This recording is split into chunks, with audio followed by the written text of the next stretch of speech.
I'm really excited to bring up Dianna next.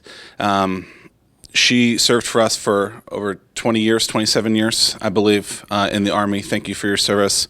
And when she got out, she had a love for something and wanted to make an impact. And we talked earlier about military entrepreneurship from a spouse perspective, but what about from the actual military perspective as well? And Dianna has gone on to create an awesome company and really empower people to do what they want through the love of her game. So Dianna, take it away.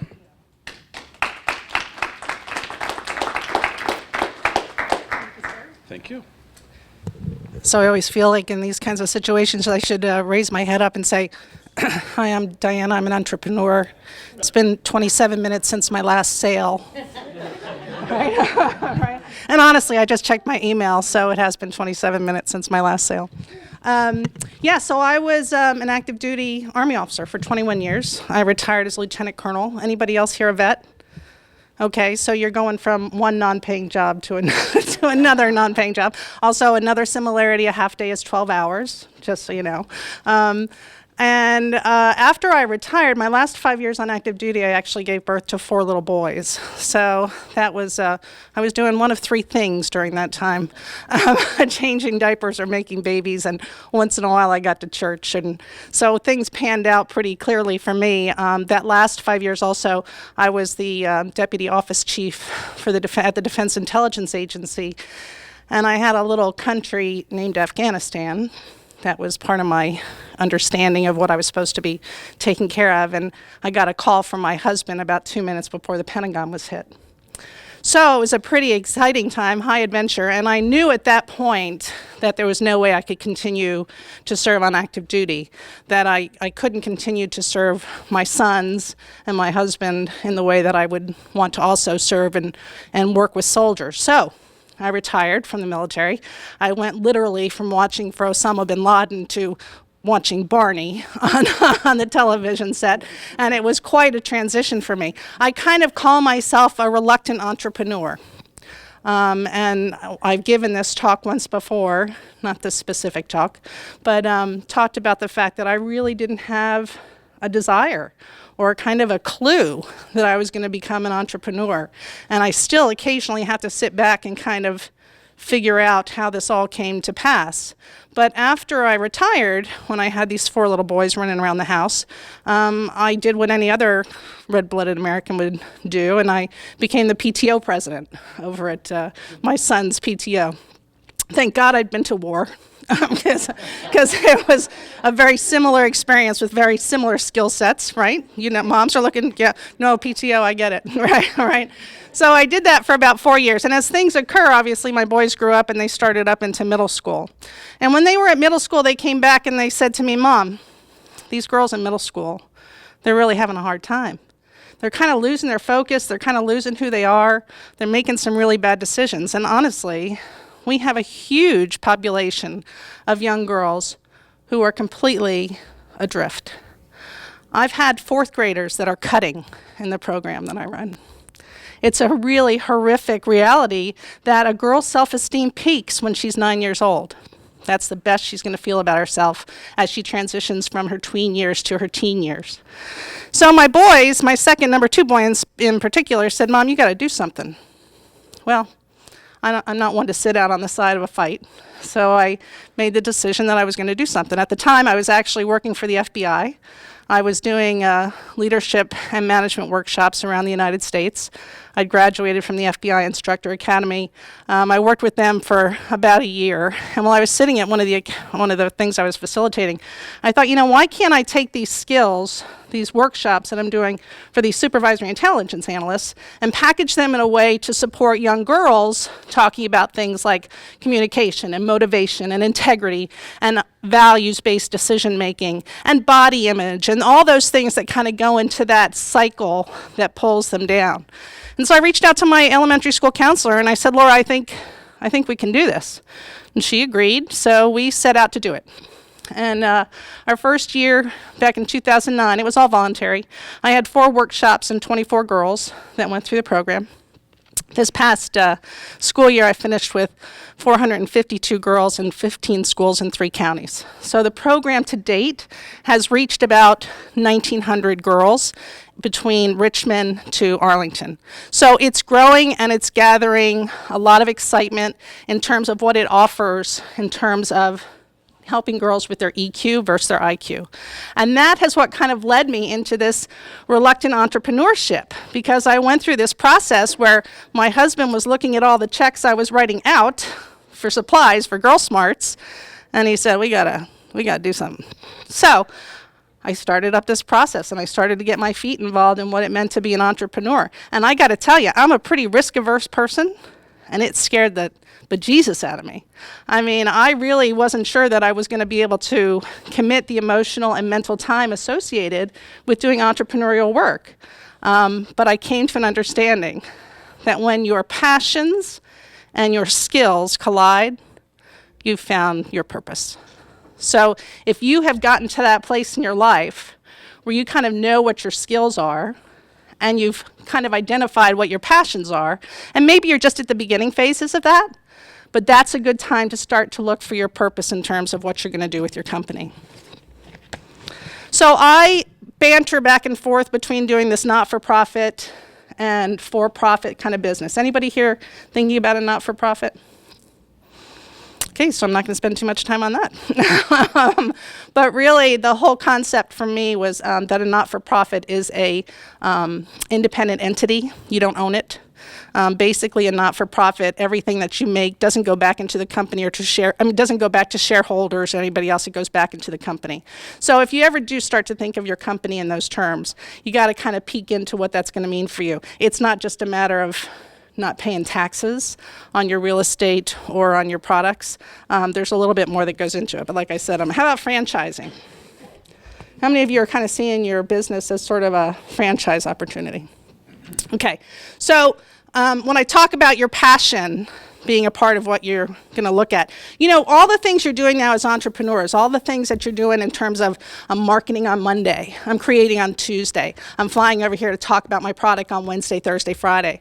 Once you become a franchisee, or once you become a business person that kind of gets grown up and somebody else comes in to help, they're not looking for those skills anymore. They're looking for an operator. So don't start to be surprised if when you make that big company and you're ready for it to kind of be consumed by somebody else, if they replace you or start to have you work with somebody who's actually running your company. Because most franchisees are in it for a long-term commitment, right? You've got to commit to them for 7 years at least in the education business in terms of staying with them through the franchising process. I was actually partners with Dory Roberts. Anybody ever heard of Engineering for Kids? Yeah, so Dory's on she's number 221 on the top 500 franchises right now.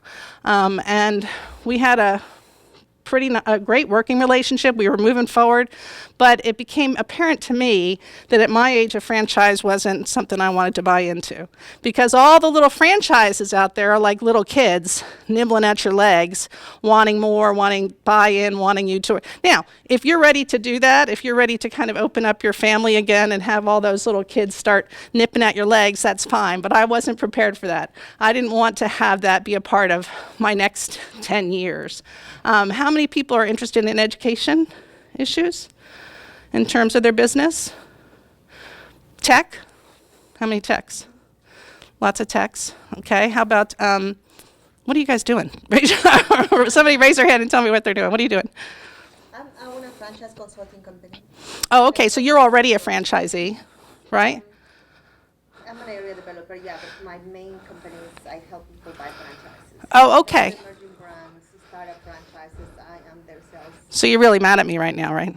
Yeah. I will tell you, franchising, Dory is a mega millionaire right now. I mean, you know, she's making big money because of her commitment. She's also about 16 years younger than I am. So for me at that particular time, it wasn't the appropriate step for me to take. And we subsequently broke up our relationship in a very friendly way. What else are you guys doing? Yes, ma'am. Medical staffing, okay. So how do you see your company just growing locally, or do you see yourself kind of spreading out into larger areas? Right, so you're going to have to develop then sub-offices and things like that to keep yourself going. Okay, what else? Yes, sir. Cool. Okay, so you've got, entrepreneurship is at an all-time high, and especially for women now. It's grown about 30% since 2004. There's also a lot more venture capitalists that are interested in getting involved in women-owned businesses, but you got to look hard to find them. So the branding thing, are you web-based then? Do you find your customer base all over? No, it's through relationships I've had in the past. I've been in this for a while. I was employed for 25 years and downsized and got let go. Just like Okay. All right, so I went down to the Inc. 5000. How many of you guys are actively marketing? Yeah, what are you doing? Somebody give me an idea. What are you doing? I'm starting up, so. Okay, you're just getting started. What are you guys doing? A lot of social media. Go ahead. Email blasts. Okay. Who else? Yes, ma'am. Person to person, attending events, Okay. collaboration. Yes, ma'am. Okay, look, if you're one of those people that are saying, I don't want to do social media, it's too much, it changes all the time, you got to get over that. I'm telling you, it's going to change all. I just opened my Facebook page. Anybody else? And it's like all different now, my business page. It's driving me crazy, right? So I used to be able to tell exactly how many likes I had, and now I'm searching all over the bloody page for 5 minutes trying to figure out which way to go. You got to stay current with technology, especially if you're appealing to a younger base. And entrepreneurial, graphic arts, things like that, you're on the cutting edge of, what everybody wants to see and look. So you got to stay hot on social medias and the way to exploit that. If you're not marketing your business, how come? I mean, if I went to the Inc. 5000 conference, and who's the nice shark? The guy that's really the nice guy that always sits on the right. Yeah. So he said, look, if you're not marketing your business, then it's telling me that you don't trust your business, or you don't like your business, or you don't think your product is good enough. All right? So he's right. I mean, I was very reluctant to kind of get out there and offer up my program to other schools. And I found that as I started to put my foot in the water, that was exactly what other schools were looking for. And every school I sent a note to came back and said, yes, they wanted a program. So now I have to start to kind of change my mindset. Okay? If you want to bake cakes, get a job as a baker. If you want to run a baking company, be prepared to do everything associated with what that company's bringing to the table. That means the stuff you don't like, unless you're going to hire out for somebody else to do that stuff. But when you're first starting off, it's cheap. I mean, it's not cheap to hire in people. I hate payroll.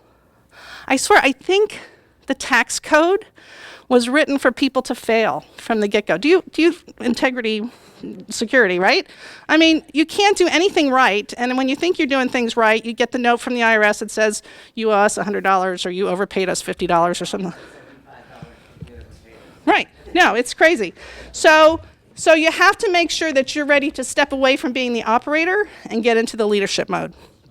Also, if you're starting to hire people to work for you, start to look at your personal leadership skills. They have to be things that you start to develop. And really, you want to start to get people to work for you. One of the death knells in a new business is not spreading fast enough. But if you're Krispy Kreme and you spread too fast, then you're going to get in trouble too. So there's that sweet spot that you have to go to. But if you are reluctant to hire more people, and remember the reluctant entrepreneur, it was hard for me to start to let go of actually facilitating these workshops myself. Anybody else here have that? Nobody does it as well as I do it, right? And that's a problem for entrepreneurs that want to run a business that can kind of get to a place where it's self-sufficient. You have to be able to step away and let somebody else take your baby and run with it. A lot of that has to do with training, and a lot of that has to do with leadership. So having the balance there that you can be the operator, create the dramatic training program, and get the quality out time and time again that you're used to is what you're really liking to do. Okay. There's a 90% failure rate for startups. Do you know that? That's kind of depressing, right? Yeah. The good news is the answers to the test are on the internet. So if you start looking at the top reasons businesses fail, don't do those. Okay? Stay away from those.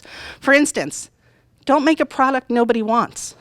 I know that sounds kind of, like in your face. Why would you make something that nobody wants? But you've got to really take a moment and close your eyes and consider who is your customer. Who exactly are you selling to in order to facilitate the growth of your product? So who's Girl Smart selling to? Okay, who else? Thank you. I am selling to that mother and that father that want to give their daughters the best possible step into life.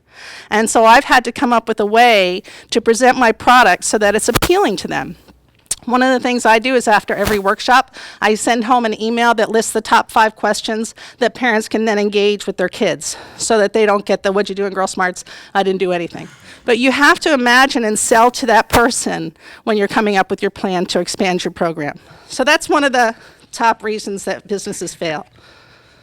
I already mentioned this one, work on your business, not just in your business, okay? Be prepared to do something other than bake the watermelon cake that you know everybody loves.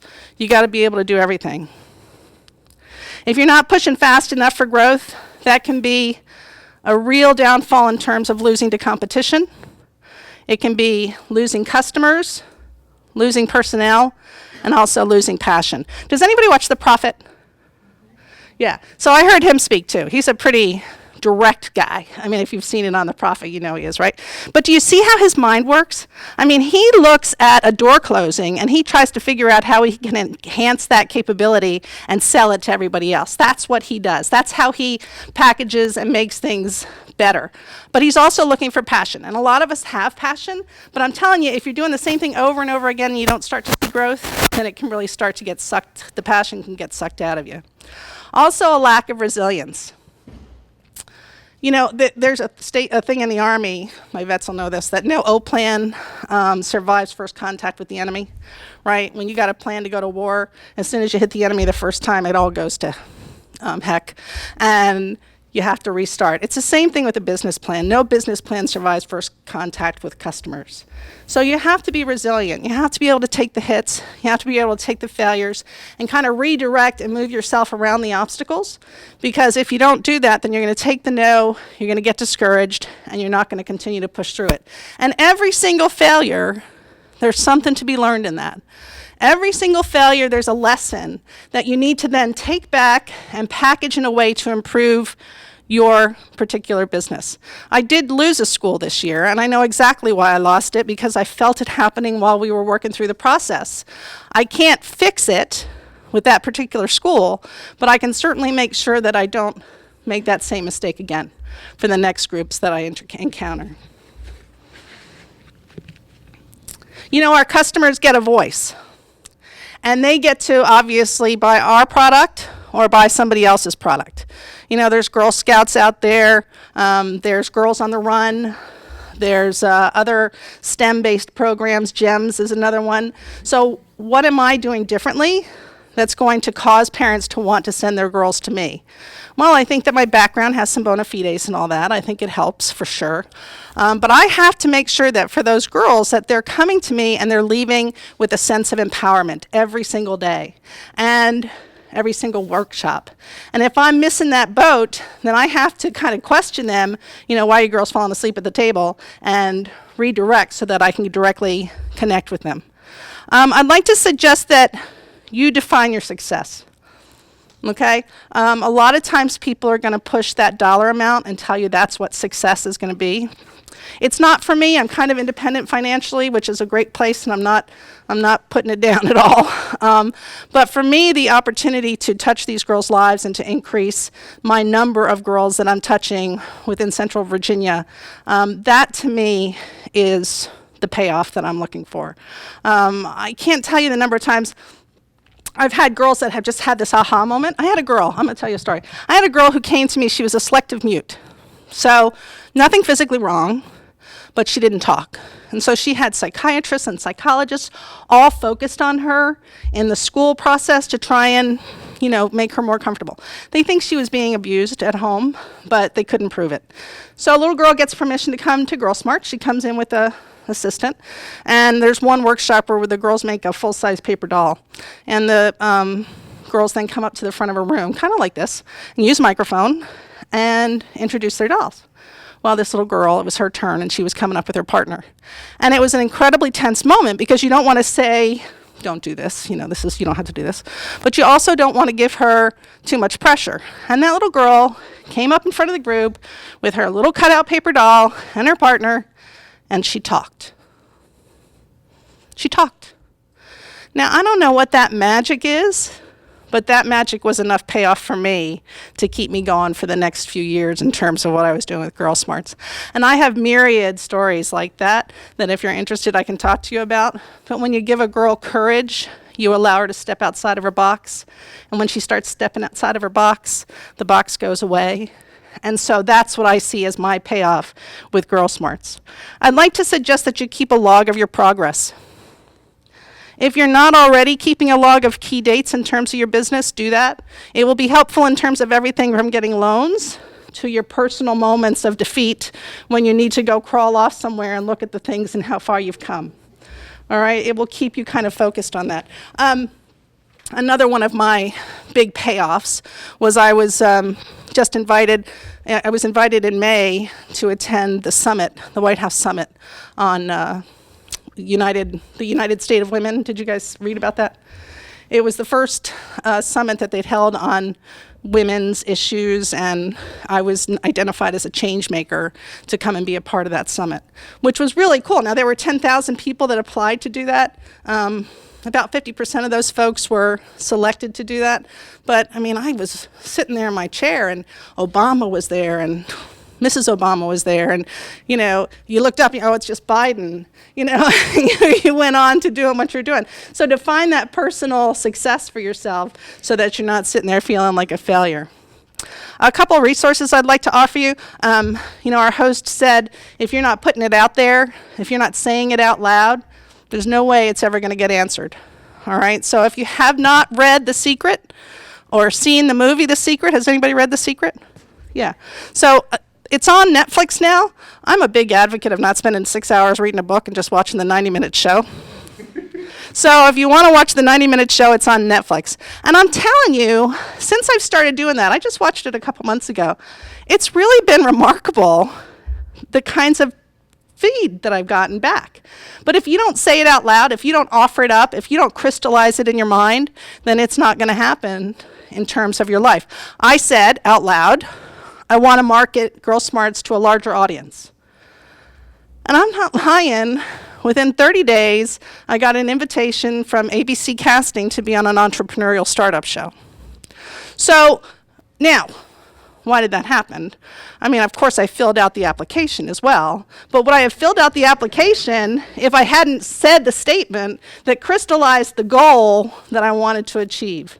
So watch The Secret, put it out there. Another thing I'd like to suggest is that you watch a guy, he's a UCLA professor, Steve Blank is his name. He's done a talk on customer development and the 6 types of startups. Okay, it's real. Have you seen it? Have you looked at it? Yeah. So he's got some very straightforward talk on what you should be considering in terms of what type of startup you want to do. He says social entrepreneurship is kind of a waste. So I just, that's what I do, So I had to keep that all within confines of my don't think about it too much. Anybody seen Amy Cuddy's TED Talk? Go see Amy Cuddy's TED Talk, Cuddy. Okay. Amy Cuddy has a TED Talk that's about 19 minutes long. It's since evolved into a book called Presence, Prescen, whatever. Presence, like I'm present. And it will give you tips and tricks on how to successfully present yourself in situations where you might be uncomfortable. Now, most entrepreneurs are pretty extroverted people anyway, but if you're an introvert, which is great, you've got a brilliant mind, you're just processing things a lot more than the rest of us are, that's meaning extroverts, then look at her TED Talk and try and incorporate some of the skills that she gives you, because you can be an introvert and be a brilliant and very successful entrepreneur, but you're going to have to achieve some extroverted skill sets, because it makes people trust you when you can look them in the eye and talk to them comfortably and be a little bit more gregarious. SBA, the federal and local level, really worth your time just to go check out what their resources are. I suspect there's a little bit of conflict and competition with Hatch. I don't know. No? Okay, so of value for you to take a look at. There are Facebook groups out there. That's where I found the application for this television show. Get on some entrepreneurial Facebook groups because people will share and people will interact on those Facebook groups in a way that will allow you to have a leg up on some of the things that are coming up.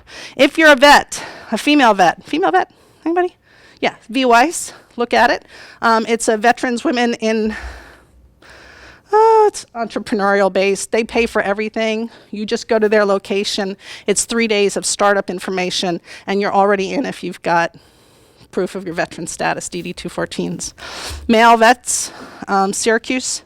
If you've got any sort of disability rating, you can go up to Syracuse for their EWICE, it's called.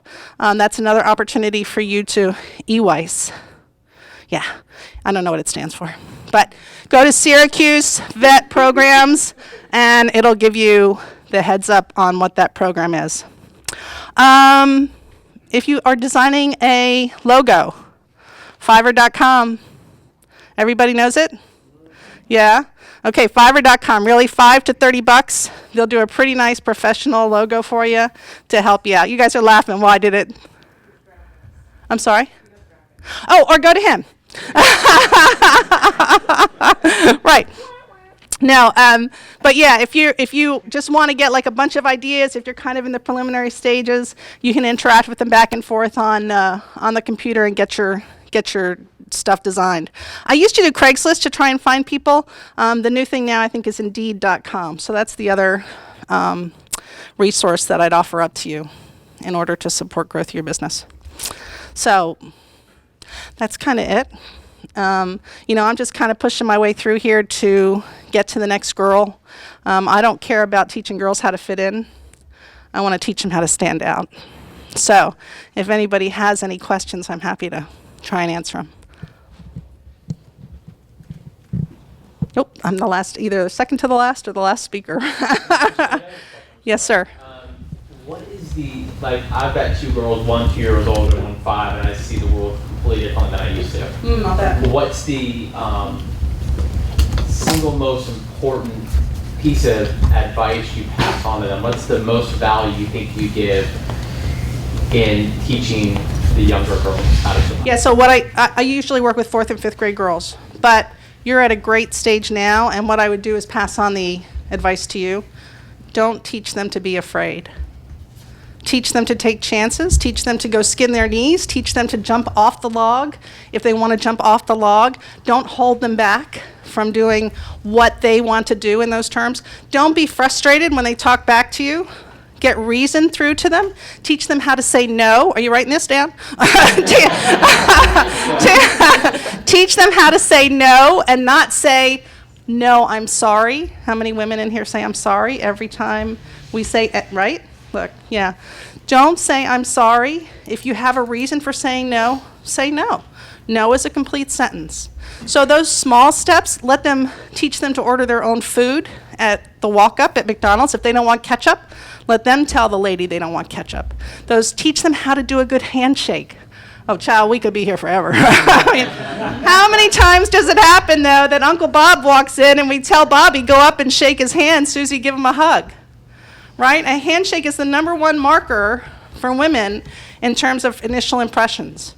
If you come up and you give somebody the wimpy handshake, that immediately sets you apart from some of the other folks that are coming up with a strong presence. I teach the girls how to maintain eye contact. It's difficult for some boys too. But a lot of people ask me why I don't work with boys. I have 4 boys, right? I just kind of feel like I have the bona fides and the presence to kind of set an example for girls in a lot of good ways. And so it gives me a more direct focus. Also, little boys in 4th and 5th grade, you can't get them to sit for 90 minutes at the end of a school day. It ain't happening. So all of those things are definitely baseline skills that I would suggest to you. Is there a program that you're working on that maybe you brought out of the school that allowed you to extend your reach nationwide? Yeah, absolutely.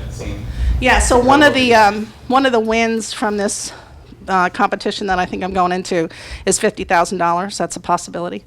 Money has never been a real big deal for me in terms of putting money against something, but when it's my money, I have a little bit of, if it's coming out of my kids' college funds, that's kind of the opposite reaction of what I want. So what I want to do is set up a net-based training system to where I can certify other facilitators. But one of the reasons I stepped away from franchising was I thought that it was going to give me more control over who presented Girl Smarts, and I found that it actually gave me less control.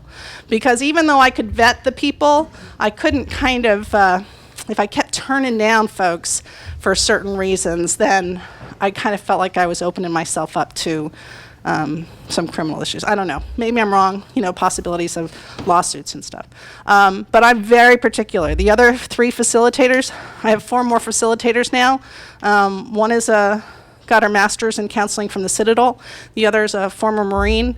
The third has her PhD in education and philosophy. And the fourth is working on her PhD.